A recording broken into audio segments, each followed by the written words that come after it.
결혼 7년 만에 믿기 힘든 일을 겪었습니다. 한 번 선배에게 털어놨다가 사람 보는 안목이 부족하다는 질책을 들은 후 아무 말도 못했죠. 하지만 마음의 병이 깊어져 이렇게 속마음을 풀어내고자 합니다. 남편 집안은 7년간 단 한 번도 방문하라거나 생신, 명절을 챙기라고 하지 않았어요. 처음엔 놀랐지만 저희 친정과 정반대라 신혼 때는 익숙해지기 쉽지 않았습니다. 어머님, 이번 주 토요일에 찾아뵐게요. 전복을 받았는데 아버님께서 해산물 즐기신다고 들었거든요. 괜찮아, 굳이 안 와도 돼. 우리 다 이번 주말에 다른 일정 있어. 시아버지는 골프장 가시고 나는 친구들이랑 피부 관리하고 쇼핑하기로 했어. 너희 둘이서 드세요. 우린 밖에서 맛있는 것들 다 먹고 다니니까 걱정 말고. 우리 착한 며느리 늘 우리까지 생각해 주려고 해서 고마워. 시어머님은 적당한 간격을 유지하며 지내시는 걸 편하게 여기시는 분이셨는데 정말 따뜻하고 인정 많으신 성품이셨어요. 엄청 여성스러우셔서 아침에 일어나면 단정하게 머리를 빗고 화장을 하셨죠. 주방에서 요리할 때도 앞치마까지 옷 색깔이랑 맞춰 입으셨어요. 남들은 절 보고 얼마나 편하냐고 했지만 왠지 제가 도리를 하지 않고 있다는 무게감이 느껴지긴 했어요. 제 친정 부모님께 배운 가족의 가치는 가족은 원수가 아니라 사랑이었거든요. 남편이 외동아들이라 더 결속력 있게 지내고 싶었지만 이 집은 약간 따로따로 사는 느낌이었고 남편도 이게 훨씬 더 편하고 익숙하다고 했죠. 그래도 저는 끊임없이 시댁과 잘 지내보려고 노력했어요. 시부모님 생신 때만이라도 다 같이 만나 식사를 하자고 먼저 제안했고 떨떠름하셨지만 좋다고 하셨어요. 그의 시어머니 생신상을 제가 차려드리고 싶어 시댁으로 갔는데 생각지도 못한 일이 벌어지고 말았어요. 시댁 현관문을 여니 거실 한가운데 웬 시커먼 고양이 한 마리가 저를 딱 쳐다보고 있었고 늘 크게 펼쳐져 있던 시아버지의 가정용 골프 매트와 골프채가 전부 다 사라졌어요. 시아버지께서 늘 아껴 하신 그림 액자도 없는데 느낌이 쎄하더라고요. 처음 보는 고양이는 저를 노려보며 울고 시어머니는 어디 갔는지 보이지 않아 안방을 막 불렀죠. 그러니 부스스한 얼굴로 안방에서 나오시는데 결혼하고 나서 처음 보는 시어머니 생얼굴과 잠옷 바람이었어요. 어머님, 집이 왜 이렇게 썰렁해요? 아버님은요? 혹시 무슨 일이 있으세요? 그리고 저 고양이는 웬 고양이예요? 예, 말도 마라. 나 지금 돌아버리기 직전이다. 내 시아버지, 이 미친 새끼가 날 속였어. 내 시아버지 지금 바람나서 짐 싸나갔는데 그년한테 눈이 돌아가서 내 돈까지 다 들쳐서 집을 나갔어. 네? 아버님이 바람을 피웠다고요? 진우 씨는 이 사실을 알고 있어요? 대체 이게 무슨 일이에요, 어머님? 아버님하고는 전혀 연락 안 되세요? 너도 지금 들었는데 진우가 알고 있겠니? 네, 시아버지 완전히 잠적해서 그년이랑 같이 도망간 것 같아. 그래서 내가 그 상간녀 집에 쳐들어가서 상간녀가 키우는 저 고양이를 가지고 온 거야. 담보로. 지가 키우는 고양이를 내가 가지고 왔으니 언젠가는 연락이 오겠지. 연락 오면 이것들 아주 그냥 가만히 안 둘 거다. 반쯤 그냥 박살을 내버릴 거라고. 어떻게 나한테 이런 뒤통수를 쳤어. 그런데 어머님, 저 고양이가 그 여자 고양이라는 거예요? 어머님, 저 고양이 알레르기가 있어서 조금만 오래 있으면 콧물 나고 재채기 나고 심하면 눈충혈까지 오는데 집에 못 있을 것 같아요. 어떡하죠? 어머, 너 고양이 알레르기 있니? 아, 큰일이야. 그럼 어떻게 하긴 뭘 어떻게. 최고의 좋은 고양이 때문에 내 며느리가 아프면 안 되지. 저 못된 것 처리가 저기 서재에 처박혀 있지. 뭘 잘났다고 거실 한가운데서 이러고 있어. 시어머니는 그 고양이를 막 쫓아내며 저한테는 집으로 돌아가라고 하셨어요. 지금 생일이 중요한 게 아니라면서요. 남편한테는 따로 연락을 해서 일단은 시댁으로 오라고 한다며 와서 상황 설명을 하겠다고 저한테는 먼저 집으로 가 있으라고 하셨죠. 시댁에 아주 잠깐 한 15분 정도 있었는데 금방 콧물이 주르륵 흐르고 눈이 막 간지럽게 시작했어요. 저는 두 손 가득 파운드 케이크까지 문 앞에 그냥 둔 채로 도망치듯이 시댁을 빠져나왔고 가까운 약국을 찾아가 약을 사서 먹었어요. 그리고 남편에게 전화를 해 지금 시댁 상황을 대충 알려주니 남편이 소스라치게 놀라며 갑자기 자기 아버지를 이 새끼라고 하는 겁니다. 그리곤 이 새끼가 많이 안 될 거라고 잡히면 다리뼈 몽둥이를 부러뜨린다는 말까지 하는데 남편이 완전 초흥분 상태로 아버지 대체 왜 그러냐고 물어봐도 대답이 없었어요.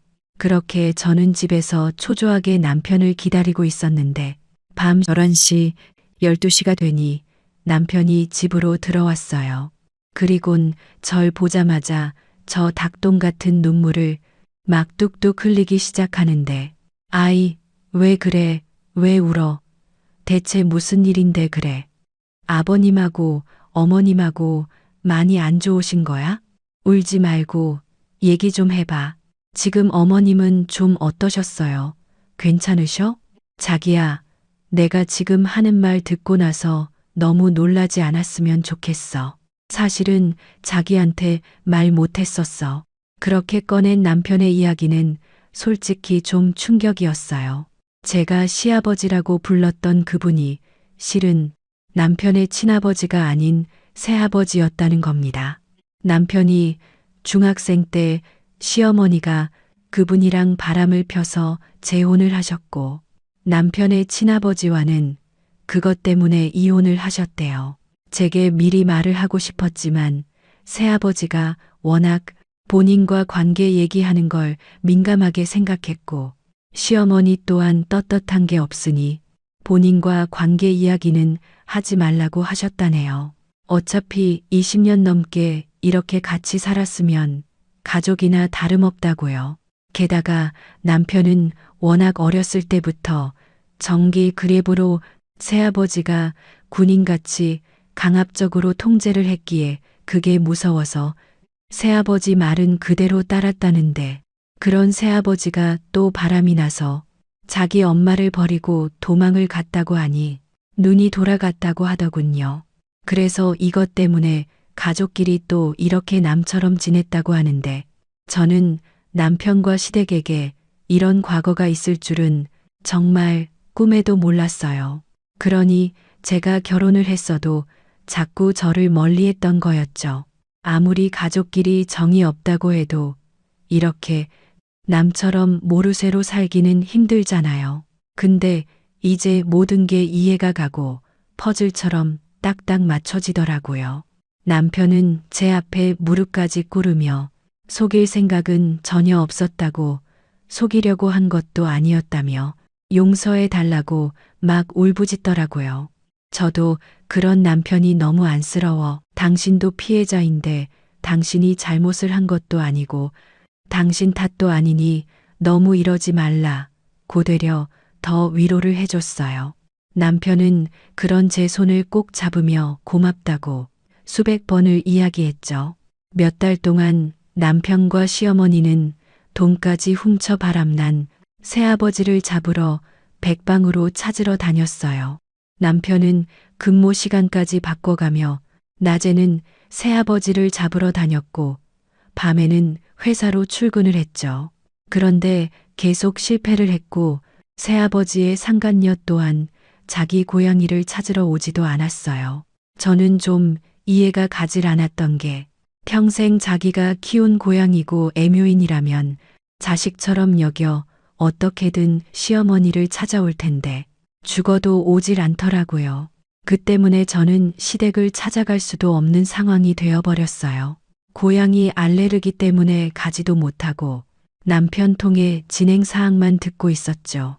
이럴 때라도 시어머니랑 좀 가깝게 지내며 식사도 챙겨드리고 옆에서 위로도 해드리고 할 텐데 그날 이후로 한 번도 시댁에 갈 수가 없었어요. 그리고 거의 반년 가까이 그렇게 살았는데 거기서 또 생각지도 못한 전개로 흘러가더군요. 시어머니가 저희 부부에게 얘기할 게 있다며 저희 집으로 오셨어요. 어머님, 뭘 알고 오셨어요? 아, 너 또 재채기하고 콧물이 나냐? 아, 내 옷에 고양이 털이 붙어서 그런가 보구나. 아, 그럼 어떡하냐? 네가 고양이 알레르기 때문에 우리 집엔 못 오니 내가 찾아온 건데 이제 이렇게 만나는 것도 힘들겠다. 그래도 고양이 주인이 계속 안 찾아오면 입양시키거나 누구 주거나 해서 어머님하고 자주 만날 수 있는데요. 뭐. 아니, 어차피 잠깐이니까 괜찮아요. 어머님. 그래, 엄마. 그 고양이 빨리 입양시키고 어떻게 해버려. 엄마, 난 그 고양이 쳐다보기 싫고 소름 끼쳐서 볼 때마다 짜증나는데 엄만 안 그래? 그러니까 빨리빨리 보내버려. 거기 병원 알아볼게. 그리고 올케도 이렇게 힘들어 하잖아. 엄마가 묻혀가지고 온 털 몇 가닥 때문에도 이렇게 힘들어 하는데 그렇지 않아도 내가 그것 때문에 너희들 찾아온 건데 고양이 말이다. 우리 퉁이 그냥 내가 키울까 생각 중이야. 뭐 허락받으려고 하는 게 아니라 결정했다고 통보하려고 하는 거다. 그러니까 그렇게 알아. 그러자 남편이 펄쩍 뛰며 그게 뭔 소리냐고 소리를 질렀고 고양이에게 이름까지 붙여줬다며 엄마가 제정신이냐고 당장 가서 그거 갖다 버릴 거라고 막 길길이 뛰더군요. 그러니 시어머니도 저희 남편을 온몸으로 막으며 절대 안 된다고 내 자식 같은 애를 어떻게 버린다고 하냐며 정이 들어서 이제는 그 여자가 달라고 해도 못 줄 것 같다고 하는 겁니다. 저는 그런 남편을 말리며 일단은 시어머니를 방으로 대피시켜 왜 그러시는지 이야기를 들어봤어요. 그러니 시어머니 말씀이 나도 걔가 처음엔 죽도록 밉고 밥도 안 주고 싶고 걔만 보면 내 시아버지랑 그년이 떠올라서 아주 미칠 것 같은데 내가 뭐가 이쁘다고 걔를 챙기겠냐고. 근데 하루는 내가 울고 있는데 옆에 와서 꼬리를 막 갖다 기대는 거예요. 나를 위로해 주는 것 같고 꼭 나를 보는 것 같더라고. 걔 주인한테 버림받은 게 나 신세랑 똑같은 거 아니야. 그걸 보는데 안쓰러워서 눈물이 더 났다니까. 그리고 나선 걔랑 나랑 서로 위로해주고 위로받으면서 살고 있어. 나도 처음엔 동물하고 무슨 교감이 된다고 다 거짓말이라 했는데 하다 보니 진짜 되더라고. 그래서 그냥 키우기로 마음먹었다. 그러니까 희진이가 예쁘게 좀 봐주면 안 되겠니? 저만 중간에서 정말 난감해서 남편의 마음이 이해가 안 가는 것도 아니고 시어머니의 속마음이 이해가 안 가는 것도 아니었거든요. 그러니 밖에서 이야기를 다 들은 남편이 방으로 오더니 그럼 서로 얼굴 보지 말고 살자고 연 끊고 살자고 하더라고요. 그 후 제가 아이를 낳아도 시어머니는 아이 얼굴을 영상통화나 사진으로만 보게 되었고 가끔 만날 때는 제가 알레르기 약을 먹고 나서 만나고 났어요. 그런데 약을 먹어도 힘든 건 어쩔 수 없더라고요. 이런 문제에 저희 엄마도 많이 불편해하시고 걱정하셨는데 하루는 엄마가 저희 집에 놀러 오셔서 이상한 소리를 하시더라고요. 네 시어머니 그 강아지는 아직도 거기에 있니? 아니, 엄마. 강아지가 아니라 고양이잖아. 아직도 키우고 계신 걸 거제는 톡 사진 보니까 고양이 생일이라고 생일 파티까지 해줬던데 관심까지 쏟아붓더라. 그게 고양이야? 엄마는 강아지로 알고 있었지. 뭐, 털 생긴 거 보라고. 네가 사진도 보여줬잖아, 너. 엄마, 왜 그래? 내가 그것 때문에 알레르기 약도 먹고 그랬잖아. 강아지 있어서 내가 알레르기 약 먹겠어? 오빠네도 강아지 한 마리 키우고 있는데 그건 좀 괜찮잖아. 아, 맞다. 아이고, 내가 요즘 왜 이렇게 깜빡거리는지 아주 큰일이다. 어제는 글쎄 오징어 끓인다고 해놓고 오징어를 싹 다 안 넣어서 맹물 끓여버렸잖니. 혼자 살다 보니까 자꾸 이런 거 같아. 엄마, 웃을 일이 아닌 것 같은데. 엄마, 괜찮은 거 맞아? 얘, 너도 나이 들어봐라. 나처럼 깜빡거리고 그럴 수 있지. 너 애까지 낳아서 키우면 더 깜빡거린다. 너 조심해. 엄마는 단순히 건망증이라고 하셨는데 그 뒤로도 몇 번이나 이와 비슷한 이야기를 하셨고 생각지도 못한 돌발 행동까지 하시는데 그걸 보곤 혹시 엄마가 치매가 아닌가 하는 생각이 들었고 친정 오빠에게도 엄마의 치매 검사 이야기를 하니 본인이 엄마를 모시고 검사를 받아보겠다고 했죠. 만약 엄마가 치매가 맞다고 하면 어떻게 해야 하나 걱정부터 밀려왔어요.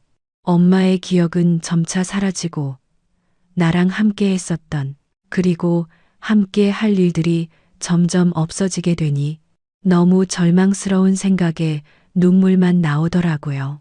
남편도 그런 저를 더 걱정하며 만약 엄마가 치매가 맞다고 하면 엄마를 우리 집 근처로 이사시키는 건 어떻겠냐고 하더라고요. 가까이 살면서 엄마 돌봐드리고 찾아뵙지 하면서요. 이왕이면 우리 집 밑으로 오셨으면 좋겠다는 말을 해주는데 이런 남편의 따뜻한 위로와 제안을 저도 너무 감격해서 얼마나 고맙다고 했는지 몰라요. 남편은 제 오케이 사인이 떨어지자마자 바로 엄마가 살 곳을 알아봤고 저희 집과는 걸어서 10분 거리에 있는 곳에 엄마를 모실 수 있었어요. 엄마도 처음엔 본인이 치매라는 사실을 인지하지 못하셨는데 그걸 인정할 새도 없이 급작스레 상태가 악화되어 바지에 실수를 하신다거나 정처 없이 떠돌다 사람들에게 연락을 받기도 하였어요. 아마 치매 걸린 부모님을 모시고 사시는 분들은 제 심정을 이해하실 텐데 한시라도 마음을 놓고 지낼 수가 없었어요. 잠을 자도 몇 시간마다 깨서 엄마가 잘 주무시고 계신지 홈 CCTV를 켜서 들여다봤고 회사 출근을 해도 엄마에게 수십 번씩 전화를 해서 잘 계시냐고 확인을 하였죠. 혹여나 엄마 혼자 계실 때 사고라도 날까봐 노심초사하는 마음으로 살았어요. 저는 이런 엄마에게 아무것도 도움이 되지 못하는 것 같아 늘 괴로워했는데 이런 엄마를 위해 내가 밥이라도 함께 따뜻하게 차려드리면 좀 덜 괴로울 것 같아 매일같이 출근하기 전에 엄마 집에 가서 갓 지은 따뜻한 밥을 해드리고 했어요. 엄마, 그거 기억나? 나 학교 다닐 때 엄마가 맨날 이렇게 김이 모락모락 나는 갓 지은 밥에 김 싸서 줬잖아. 그래서 나는 엄마가 이렇게 싸준 게 제일 기억에 많이 남는다. 그러니 귀엽지. 넌 어렸을 때부터 갓 지은 밥, 김이 모락모락 나는 갓 지은 밥을 참 좋아했어. 그래서 나도 네가 먹는 걸 보면 너무 좋아서 매일같이 새로 한 밥을 했지. 우리 딸이 이렇게 좋아하는데 이게 어렵겠어. 엄마는 공장으로 일까지 다니면서도 매일 아침을 그렇게 밥을 갓 지어서 챙겨주셨어요. 다행히 엄마도 그 기억은 남았는지 제가 아침에 차려드릴 때마다 저 말씀을 하셨어요. 하루는 퇴근을 하고 또 엄마한테 들렸는데 생각지도 못한 사람이 엄마네 집에 와 있는 겁니다. 아니, 어머님이 여긴 어쩐 일로 어떻게 오신 거예요? 아, 이거 얘 왔니? 조용히 있다가 가려고 했는데 딱 들켜버렸네. 네 신랑한테 들었다. 네가 혼자서 엄청 아둥바둥 살고 있다고. 애 키우느라, 엄마 돌보느라 얼마나 힘들어. 가뜩이나 네 신랑은 계속 야근 뭐 하니까 너랑 만나는 시간도 없지. 그래서 내가 그 소리 듣고 짜증나서 사돈 어른 저녁밥이라도 챙겨드리고 싶어서 네 신랑한테 댁 비밀번호 좀 알려달라고 애썼어. 너한테는 그냥 이야기하지 말라고 조용히 왔다 가려고 했는데 딱 만났네. 어머님이 이렇게까지 챙겨주시고 너무 감사합니다. 실은 혼자 좀 버거웠어요. 신랑 아빠도 저녁에 늦게 출근하는 바람에 저 혼자 봐야 되고 엄마까지 챙겨야 하는 게 보통 일이 아니었거든요. 근데 그걸 다 알아주시고 제가 정말 어머님이랑 신랑 아빠 때문에 힘을 얻는 것 같아요. 가족끼리 그런 게 어딨니? 가족끼리 당연한 거지. 그리고 이왕 이렇게 됐으니 하는 말인데 내가 시간 날 때마다 사돈한테 와서 밥도 챙겨주고 간식도 챙겨드리고 같이 놀아도 드릴 테니까 너는 걱정 말고 애만 챙겨라. 내 몸도 좀 챙기고 처음보다 더 말라가는 것 같네. 제가 정말 죄송하고 감사해서 몸 둘 바를 모르겠어요, 어머님. 어머님께서 그렇게 해주신다고 하시면 저야 너무 감사드리고 너무 마음이 놓일 것 같아요. 그런데 내가 너한테 부탁 하나만 해도 되니? 근데 그럼요, 어머님. 당연히 들어드려야죠. 뭔데요? 내가 사돈 챙겨 드리러 올 때마다 우리 퉁이 좀 데려오면 안 되겠니? 우리 퉁이를 도저히 혼자 둘 수가 없을 것 같아서 대신 내가 너와 가까이 안 가게 우리 퉁이 털을 싹 청소해 놓고 갈게. 걱정하지 마. 그건 그래도 되겠니? 솔직히 시어머니가 청소를 해놓고 가신다고 해도 눈에 보이지 않는 털이 남아 있으면 그것 때문에 또 알레르기 반응이 올 것 같아 거절하고 싶었지만 저를 이렇게까지 배려해 주시는 시어머니인데 저도 그 정도는 시어머니를 배려하는 게 맞다 생각해. 그렇게 하시라고 했어요. 대신 이렇게 되면 제가 매일같이 엄마의 아침을 자주 못 차려 드릴 것 같은 예감이 들긴 하더라고요. 역시나 시어머니가 온 다음 날 아침에 엄마네 집에 갔는데 고양이 털이 어딘가에 남아 있었는지 금방 재채기가 나오고 눈이 충혈됐어요. 시어머니에게도 이 말씀을 드리니 저보고 약을 챙겨 먹으라고 아님 제가 걱정이 안 되게 본인이 엄마를 잘 챙겨주겠다고 하셨죠. 그리고 실제로도 자주자주 엄마의 밥상 사진과 엄마가 고양이랑 놀고 있는 사진들을 보내주셔서 안심이 되긴 했어요.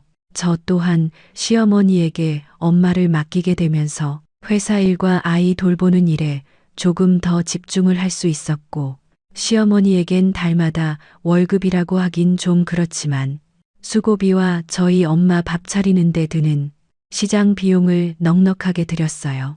그러던 어느 날 제가 회사에서 아주 중요한 프로젝트를 맡게 되어 시어머니에게 부탁을 좀 드린 적이 있었어요. 어머니, 제가 내일부터 한두 달 동안 엄청 바빠질 것 같아서 엄마 아침을 따로 못 챙겨 드릴 것 같은데 죄송하지만 어머님께서 시간이 좀 괜찮으시면 저희 엄마 아침밥 좀 차려주시면 안 될까요? 아침을, 아이, 그럼 아침상 차려 장을 또 봐야 되는 거잖아. 아, 그건 제가 바로 장 보시라고 돈 입금해 드릴게요. 죄송해요. 아니다. 아, 뭐가 죄송해. 나도 가서 겸사겸사 밥 먹고 그러면 되지. 그럼 바로 입금해줘. 내일 시장 가게. 네, 어머님, 그럴게요. 그리고 죄송스럽지만 한 가지 더 부탁드리고 싶은 게 엄마가 아침에는 갓 지은 밥을 드셔서 밥만 좀 새로 해주셨으면 해요. 죄송합니다. 어머님. 무슨 밥까지 그러냐. 그냥 아무 밥이든 먹으면 되지. 꼭 그렇게 갓 지은 밥을 드려야 되냐. 저번에는 즉석밥도 잘 드시더만. 내가 뭐 곰팡이 핀 밥을 드리냐. 아님 썩은 밥이 드리니 너도 참 별 부탁을 다 하는구나. 아, 알았다. 알았어. 그것만 드신다면 그걸 해드려야지. 저도 그 말을 하고 나서 조금 아차 싶더라고요. 이렇게 아침까지 손수 차려주신 것도 죄송하고 감사한 일인데 제가 제 욕심 때문에 도를 지나친 것 같아 시어머니에게 다시 전화를 걸었는데 화가 나셨는지 전화를 받지 않으셨어요. 큰 실수를 한 것 같아 발만 동동 구르고 다음 날 아침에 일찍 한 채 엄마네 집으로 가서 시어머니께 사과를 드리려고 했어요. 아침에 퇴근한 남편에게도 이 이야기를 하니 제가 실수한 것 같다며 그렇게 하는 게 좋겠다고 했어요. 그리고 한 새벽 6시쯤 집에서 나와 알레르기 약을 하나 먹고 엄마네 집으로 갔는데 시어머니는 아직 오지 않으셨기에 당분간은 엄마한테 밥을 못 해드릴 것 같아 밥 좀 해놓고 시어머니께 사과를 하고 가야겠다 싶어 밥통을 열었는데 밥통을 연 순간 쿰쿰한 냄새에 저도 모르게 후 역겨움이 나왔고 그 안에 있는 밥을 보곤 기겁을 하는 줄 알았어요. 분명히 쌀인데 뭔가 섞여 있었고 잡곡은 아닌 것 같아 손으로 그 뜨거운 밥을 한 움큼 쥐어 자세히 봤는데 어떤 오래된 것이 딱딱하게 들어있는 겁니다. 그리고 그때 기막힌 타이밍에 시어머니가 비밀번호를 누르는데 저는 재빠르게 엄마 방으로 몸을 숨겼어요. 만약 현관에 있는 제 신발을 보고 눈치채면 바로 나가려고 했지만 다행히 어두워서 못 봤는지 그냥 들어오셨고 거실에 있는 저희 엄마를 보자마자 막 수작을 부리는 겁니다. 아예 일어났네. 야. 치매 걸려서 아무것도 기억 못하는 주제에 갓 지은 밥 먹으면 뭘 하냐. 당신 딸도 머리 바보 된 건지 엄마한테 아무리 좋은 거 같다 먹여봤자 되겠냐. 아픈 주제에 밥값이라도 아껴야지. 얼른 앉아서 고양이 모래밥이나 처먹어. 아, 앞에서 또 인증샷 찍어 보내야지. 나한테 돈을 주지. 퉁이야, 엄마가 돈 받아서 우리 퉁이 최고로 좋은 사료만 가득 줄게. 빨리빨리 앉아, 이 노인네야. 시어머니 말을 듣곤 너무 충격을 받아 더 말이 안 나왔고 여태 저희 엄마에게 고양이 모래가 섞인 밥을 줬다는 사실에 제가 더 헛구역질이 나왔어요. 그리고 그땐 이게 빙산의 일각일 줄은 꿈에도 몰랐죠. 저는 있는 대로 화를 내고 시어머니를 향해 미친 듯이 소리를 질렀어요. 지금 뭐 하시는 거예요? 저희 엄마한테 여태 뭘 먹였다고요? 어머님, 진짜 미친 거 아니에요? 아이고, 아이고, 깜짝이야. 간 떨어질 뻔했네. 너 지금 거기 숨어서 뭐 하는 거야? 엿듣고 있었냐? 어머님한테 사과하러 왔다가 밥통 열어보고 알았어요. 어떻게 아픈 사람한테 이런 짓을 할 수가 있어요? 제가 말 못하는 어머님 고양이한테 똑같이 이런 짓 하면 어머님 가만히 계실 거예요? 아니잖아요. 근데 어떻게 사람한테 이런 짓을 해요? 그럼 여태 제가 드린 돈으로 엄마한테 이런 걸 먹였다는 거 아니냐고요. 저는 완전히 이성을 잃어 그 밥통 안에 들어있는 걸 집어 시어머니한테 막 뿌려 던지며 난리를 부렸어요.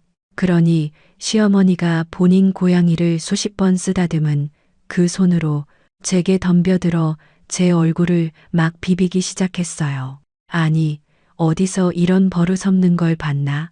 내가 네 엄마한테 밥 해준 게 얼마 안 돼.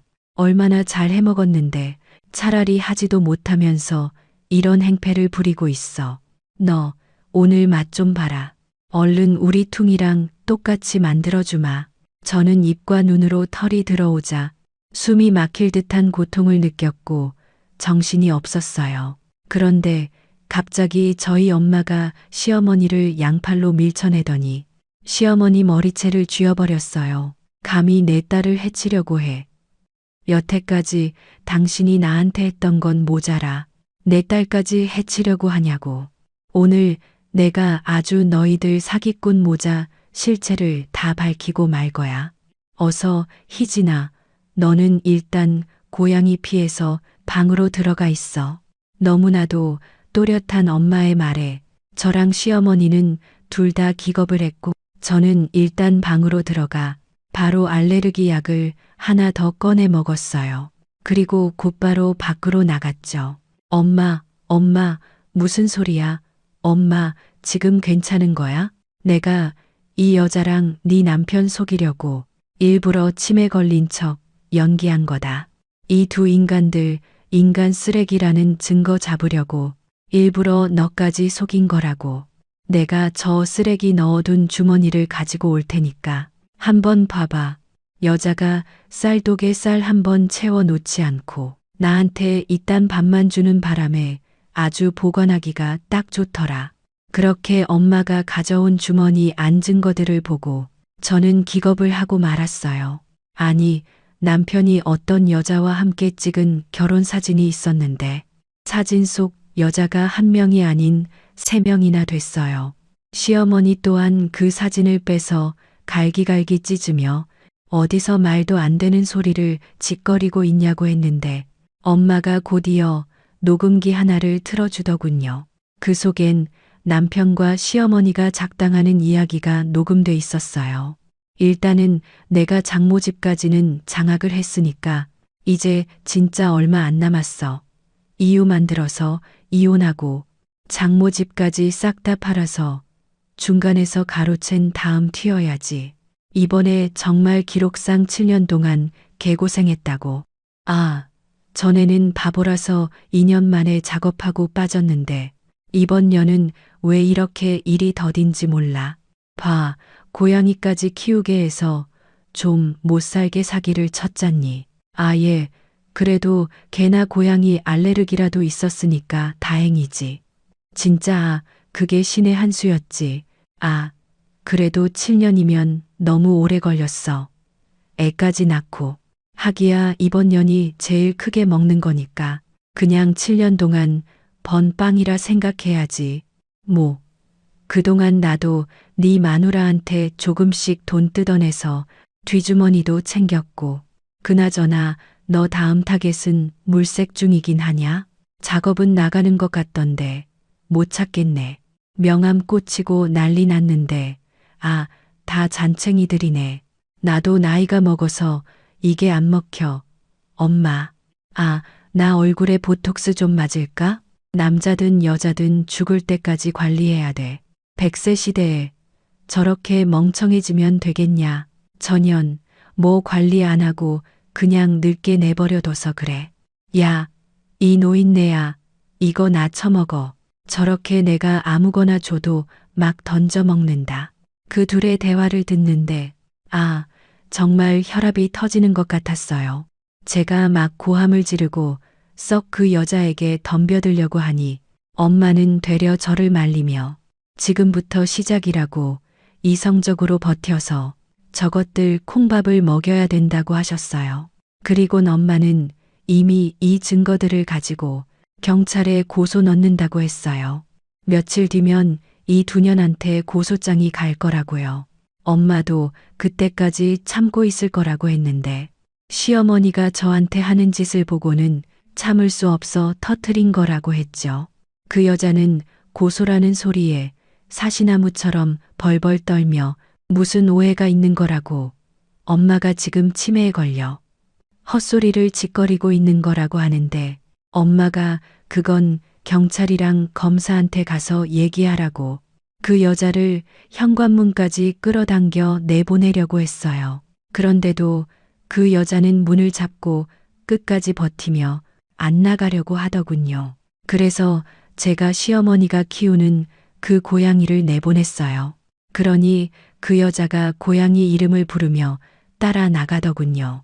그리고 나서 엄마에게 그동안에 있었던 일을 듣게 되었는데 저희 엄마가 대략 1년 전에 산에서 우연히 도망간 저의 시아버지를 만나게 되었고 경찰에 신고를 한다고 하니 그제서야 이실직고하고 이야기를 하더래요.